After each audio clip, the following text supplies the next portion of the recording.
Hello and welcome to another engaging weekend edition of Jamaica Magazine. I'm your host, Adrian Atkinson. Thank you so much for joining us. It's International Missing Children's Day.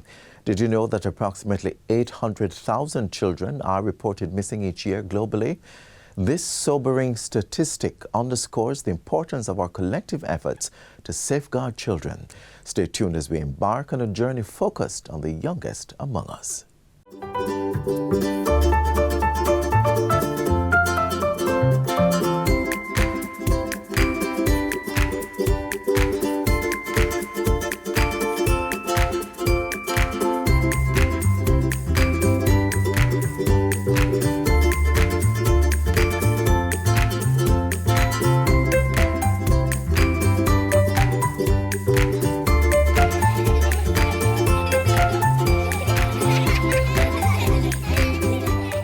Thanks for staying with us. The Ministry of Justice, through its Social Services Division and its child-focused services across various branches, continues to advocate for the rights and well-being of our youngest citizens. Let's take a look.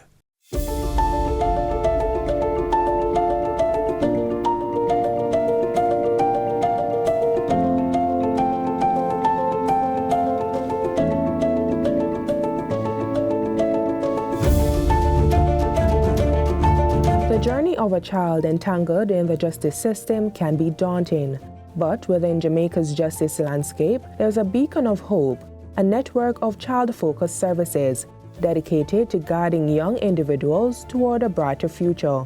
From diversion programs to victim support initiatives, these services aim to provide holistic care, rehabilitation, and empowerment for Jamaica's youth. These programs are offered through several branches of the Ministry of Justice.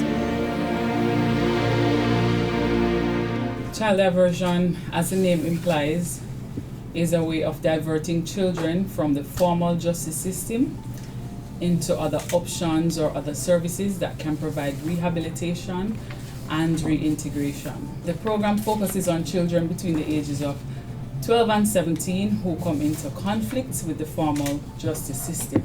What this means is the child is suspected of an offense, they're accused of an offense, or they're charged with an offense.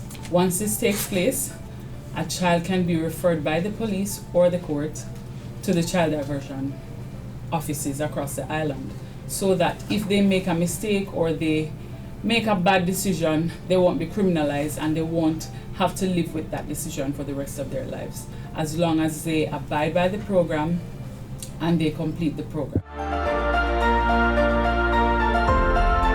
Support is also offered to persons who have been harmed by a crime through the Victim Services branch within the Ministry's Social Service Division. This branch is charged with the responsibility to provide counseling, emotional support, and therapy to persons who are victims of crime. They provide a service that is confidential, professional, and neutral.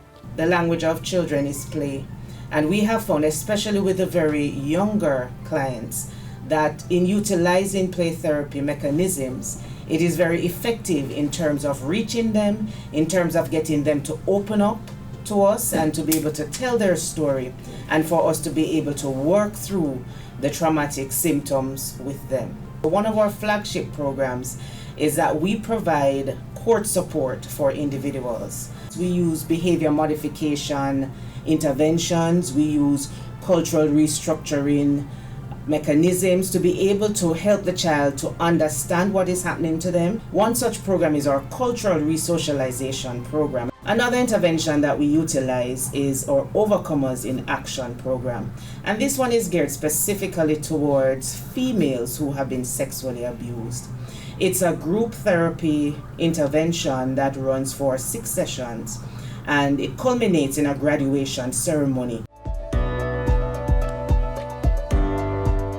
The Restorative Justice Branch provides support to both the victims and perpetrators of crime, prioritizing accountability and healing over mere punishment. It aims to repair relationships, reintegrate offenders into communities, and foster healing for victims and communities. The branch also ensures the lasting impact of conflict resolution skills learned through its training programs in educational institutions. Through a memorandum of understanding between the Ministries of Justice and Education and Youth, significant stride is being made.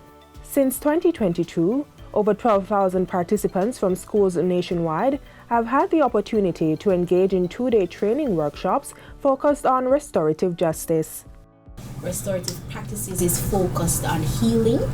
What it does, it is an investment into relationships among these critical players within the institutions. Additionally, restorative practices hold each player accountable, and this is done by engaging them in collaborative conversations that allows them to explore their actions, their decisions, and their behaviors to recognize the impact that it would have had on the persons around them. And so from these conversations, we see a mounting personal development and change among the key players. These are very important if we are trying to rewrite the narrative of how we resolve conflicts and disputes. Through the Social Justice Division of the Ministry of Justice, we are committed to healing and justice for all children, creating a circle of care, delivering justice that heals, and together we are taking justice to the people of Jamaica. In a landscape often shadowed by challenges, Jamaica's child-focused services stand as pillars of hope, offering a lifeline to young individuals in need. Through comprehensive care, empowerment, and community support, these initiatives are not just shaping individual lives, but laying the foundation for a more inclusive, compassionate, and safe society for all.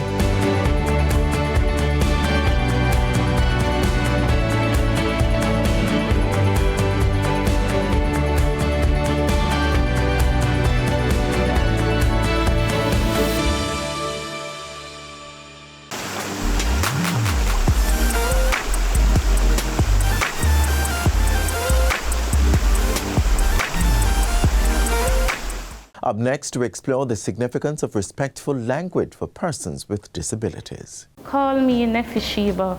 Call the person by their names if you know their names, and if you don't know their names, ask.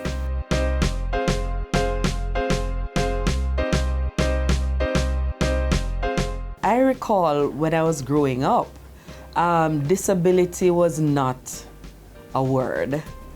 Most persons who had varying impairments, people used to call them, even today, I'll use this one. They call persons with one hand or one foot one-y. And they call persons who are deaf the D word, which I will not say. The Convention on the Rights of Persons with Disabilities and the Disabilities Act push forward that you put the person first. So I know sometimes we love to say the disabled man. He is a man first and foremost. And so I know too that some members of the disability community, they don't mind, but if we want to be politically correct, just remember it's a person first.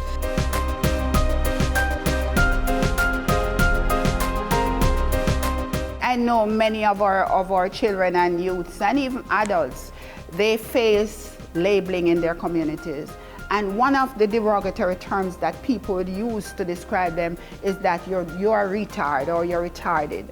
And those are terms that, you know, emotionally, they hurt persons with intellectual disability because you are seeing the person with a condition and not the person. I am Hanake.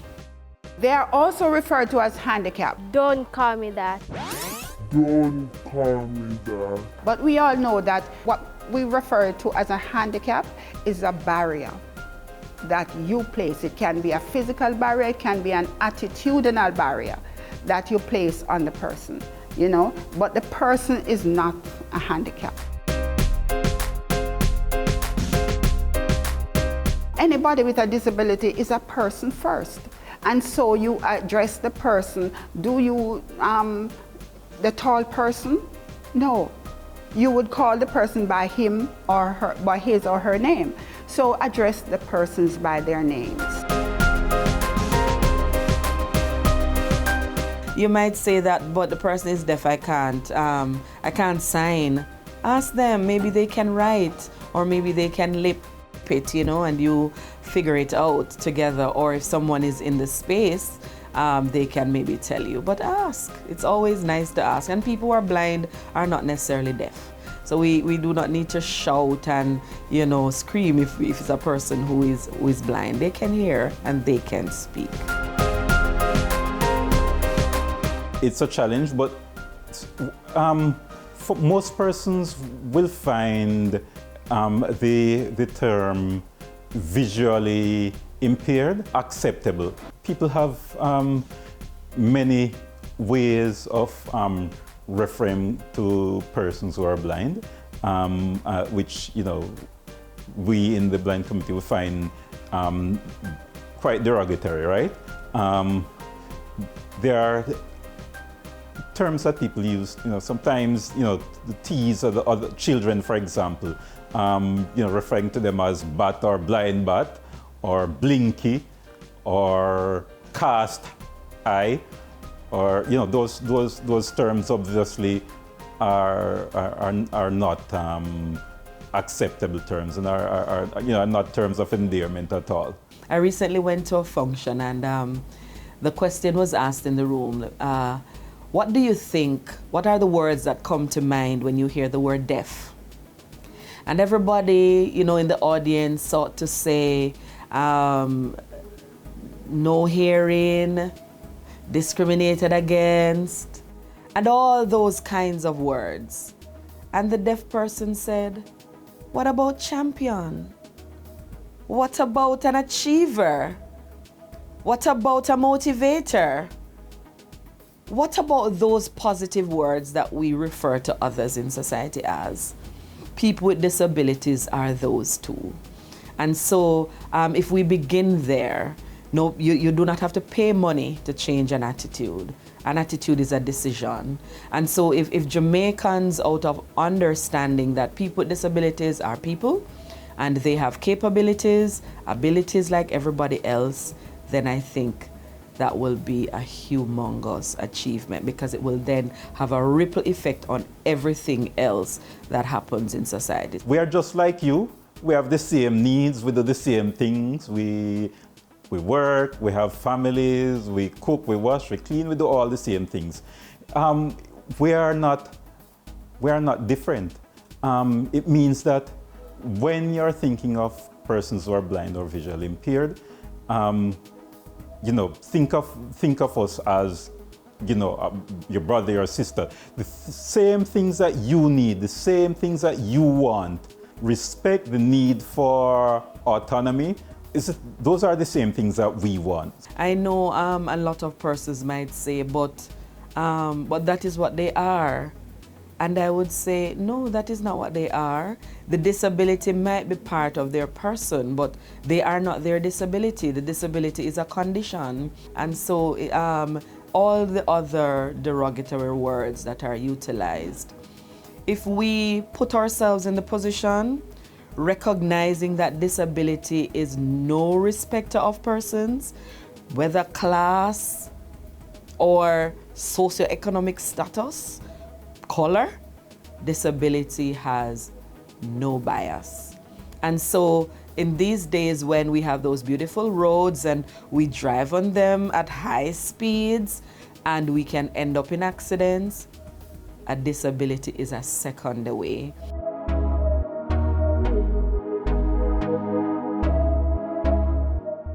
We want you to enjoy the beauty of our island home, and that includes your beaches. That is why we are upgrading at least 9 beaches and equipping them with restrooms and other amenities for your comfort. Jamaica's beaches are your beaches. Your government cares about your recreational environment. In solemn remembrance of the innocent lives lost tragically and violently, we pay tribute to the cherished memories of our children at the annual Child Month service hosted by the Kingston and St. Andrew Municipal Corporation.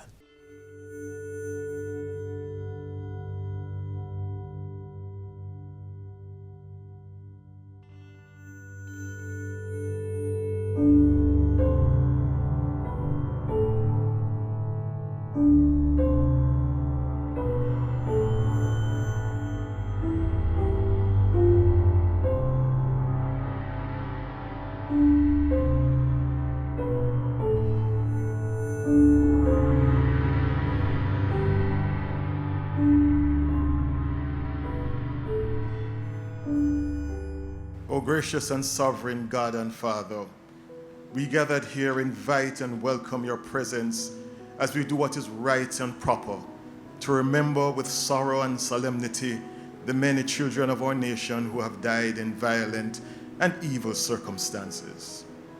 We recognize that you are God of justice, and you will call us all to account on that great day.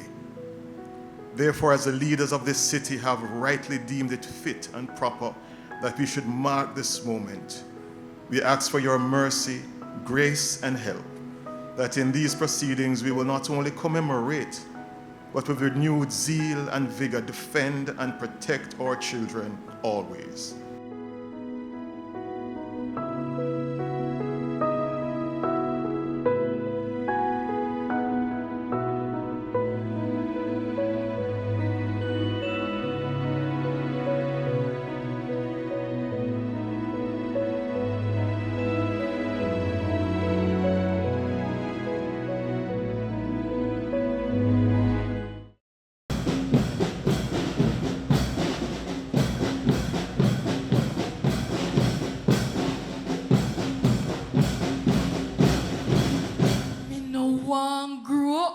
I'm afraid for grow up.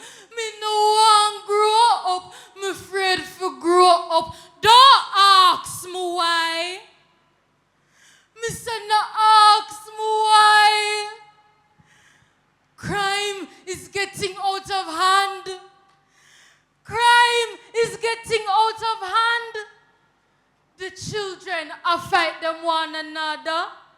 Few children are fight them one another. Don't ask me why. Me say no ask me why. Me tired, me tired, me tired. Me tired of the killing. Me tired of the rape.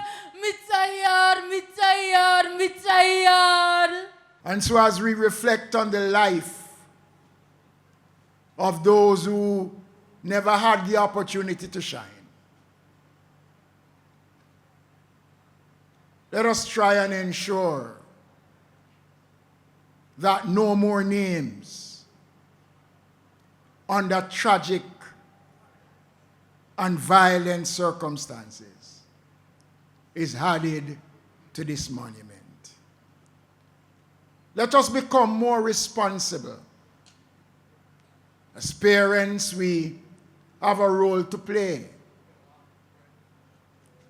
As members of the community, we have a role to play. As elected representatives, we also have more than a role to play. We must set examples for our young people to follow. Yes, they rob I, sold I to the merchant ships. Minutes after they took I from the bottomless pit. But my hand was made strong by the hand of the Almighty.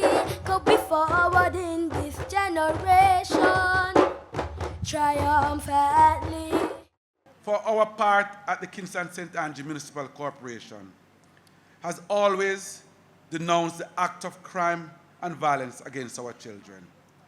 It is quite unfortunate that each year we gather at this monument to pay tribute to these victims and family. As mayor, this is not one of the tasks that I do enjoy.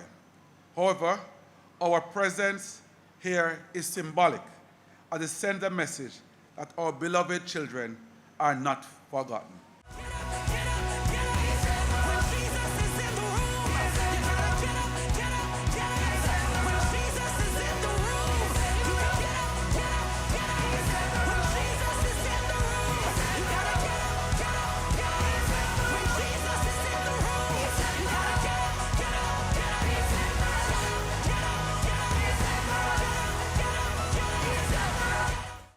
It is a heartbreaking reality that children are often the most vulnerable in our society, and it's our duty to ensure that they are protected and their rights are upheld.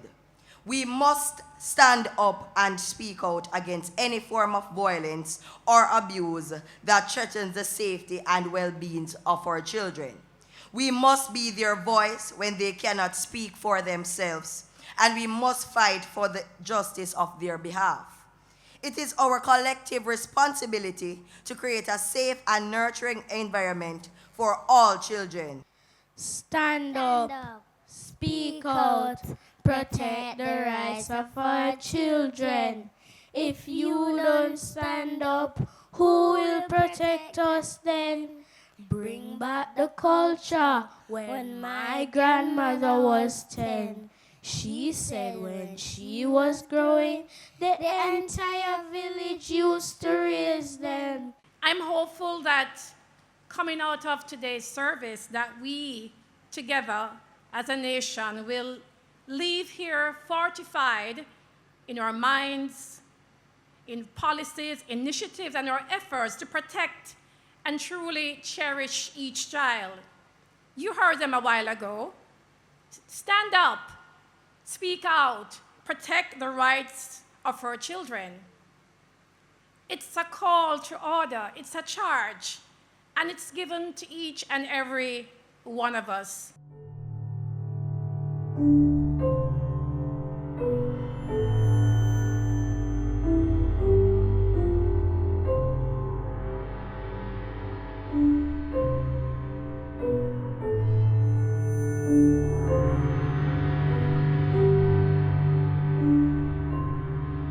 Thank you once again for your unwavering support, solidarity, and compassion.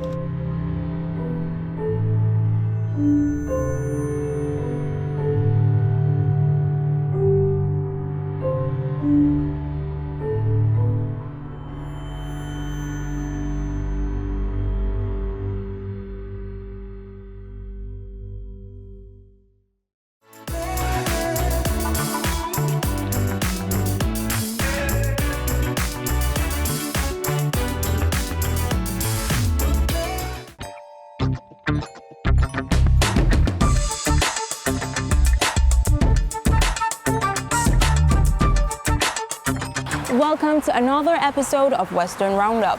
In honor of Child Month, we showcase the initiatives of the government in safeguarding our children's health through the Jamaica Moves in Schools program in Hanover and Westmoreland. Then we head to St. Anne to see how the Jamaica 4-H Club is positively impacting students. Stick around, you don't want to miss this. The revitalized Jamaica Moves in School program in the Western region is more than just physical activity. It's a holistic approach to improving the health, concentration, and academic performance of students. And at Pell River Primary in Westmoreland and Sheffield Primary in Hanover, the program is making a remarkable difference. Spearheaded by the Western Regional Health Authority, the initiative entails 3 5-minute breaks, complemented by a designated water and food stay, along with an hour of physical activity divided into 4 25-minute slots per week. It has been a tremendous success in that we're seeing where our children are more confident, they are more physically fit. They are also students who pay attention to their diets. The physical engagement has significantly improved students' concentration during classes. They concentrate better and they are more productive. At the end of the different activities, I realize that the children are so much more relaxed, and so they progress to their classes very smoothly. Similar sentiments are reflected by Pell River Primary Principal Shireen Clark. Students are more alert, their academic performance are improving, and also they can concentrate better, and we have less hyperactivity to deal with in our institution. While the transition to the program was not without its challenges, the students have embraced the opportunity to focus on their physical health while having fun.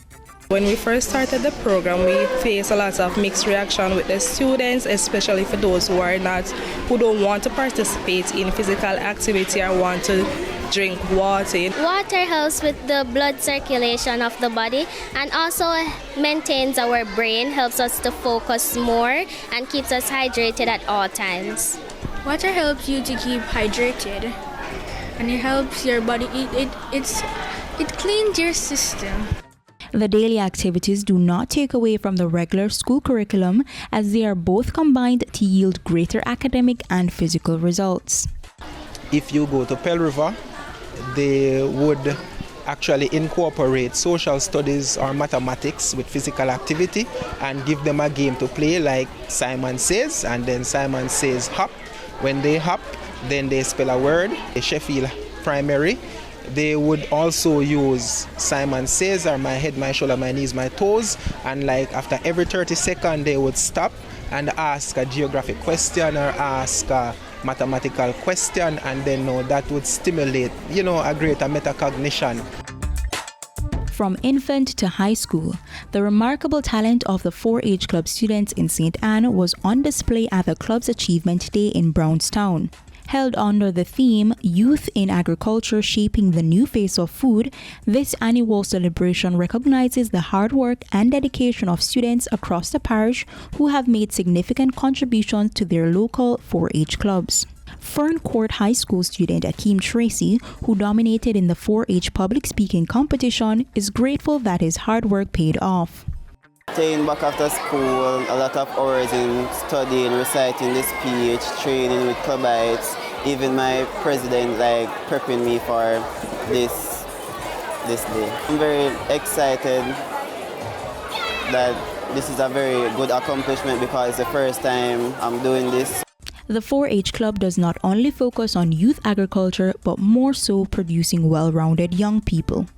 So at the parish level, we have to prepare these youngsters in agriculture, home economics, leadership development, environment education, and climate change. The Achievement Day parades students that have diligently worked throughout the academic year and were able to perform exceptionally well in the varying competitions. The day also serves as inspiration for other students to work harder. So essentially today is like a recruitment. So when students see others achieving things like this in agriculture, it boosts others to try this and try that. So a day like today is just embracing our clubites and just celebrating their achievements of what they've done over the past 3 months, 4 months with it while in the club. That's all for the program today. As usual, thanks for joining us for Western Roundup, where we take you from the corners of St. Elizabeth to the hilly terrains of St. Anne. Remember to send us your feedback to GISMabay at gis.gov.gm. Until next time, take care.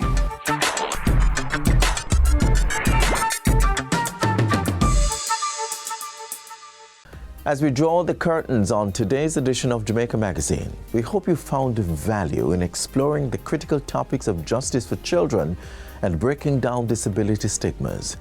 Do join us again tomorrow for more enlightening discussions.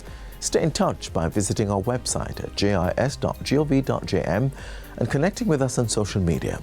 On behalf of the entire production team, I'm Adrian Atkinson, wishing you a fantastic weekend.